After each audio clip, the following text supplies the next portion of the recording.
When you first started in this, were you afraid that this was going to change you in a way that maybe you would regret?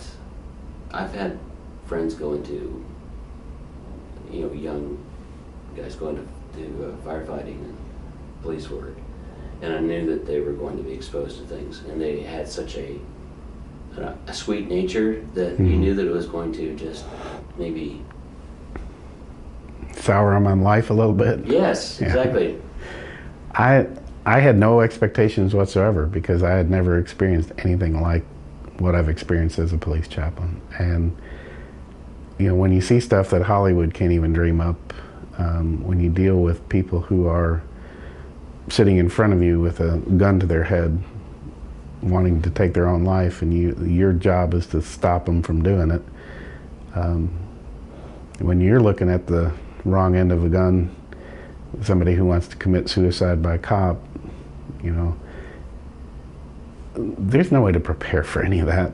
And I don't think it makes you, it jades you or anything. I think it just shows you that there's a lot of hurt out in the world, a lot of hurt that needs to be dealt with. And there are a lot of people who are perfectly happy people most of the time, and then one incident happens in their life or a series of things, and it just pushes them into a whole different place.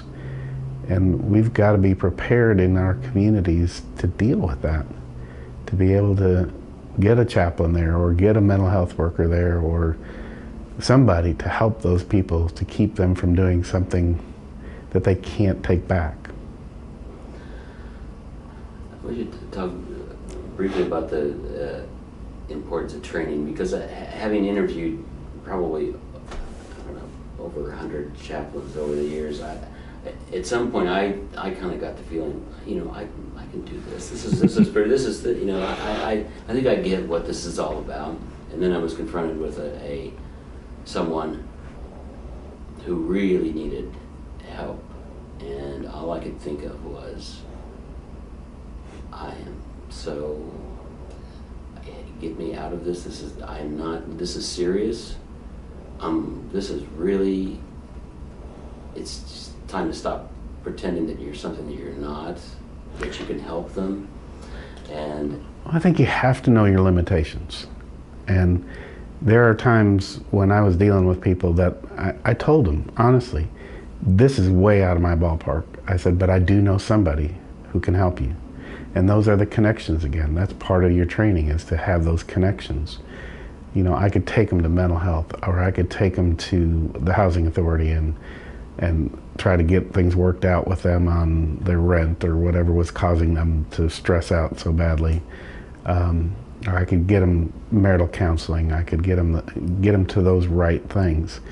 But I think that's part of it too, is that you're honest with these folks and say, listen, right now I can't help you, but I can take you to somebody who can. So put down the gun, open up the house, come on out here and sit on the porch with me. We'll talk for a minute, and then I'll take you to wherever you need to go to get the help that you need.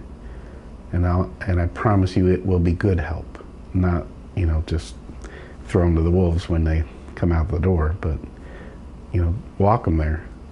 Walk them in the door, introduce them to the psychiatrist or the psychologist or whoever, the social worker, and make them know that you care enough about them that you would take them by the hand to the door, and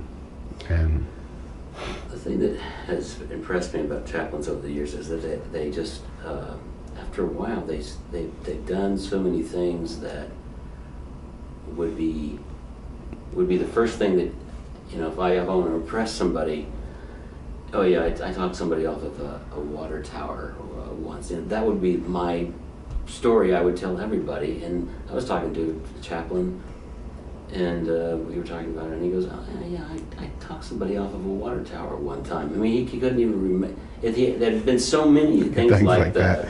That's true. That he could not. I went, you gotta be kidding me. I've known you for years, and you've never told me that you talked a guy off of a water tower before. He goes, oh, Phil, there's so many different things I haven't told you.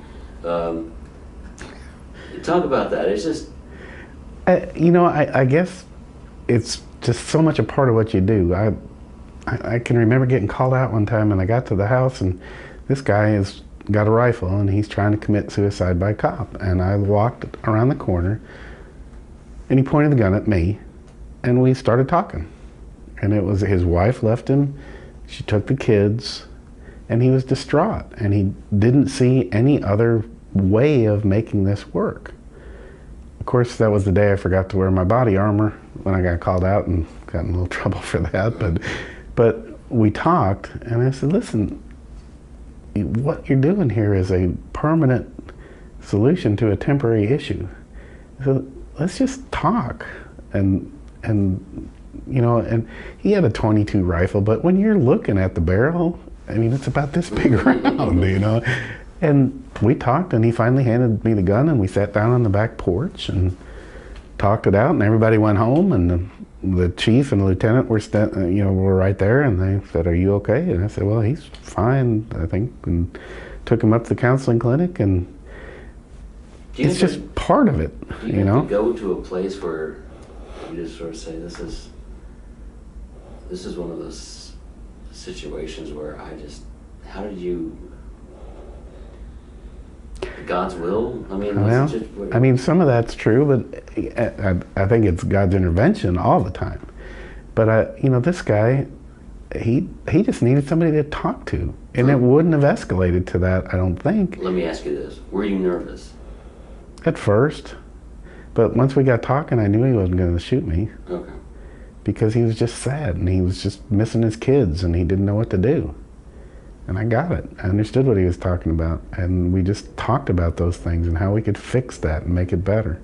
Sure, I mean, anytime the gun's pointed at me, I'm a little nervous, but that was just, he's just a sad person who needed somebody to care about him.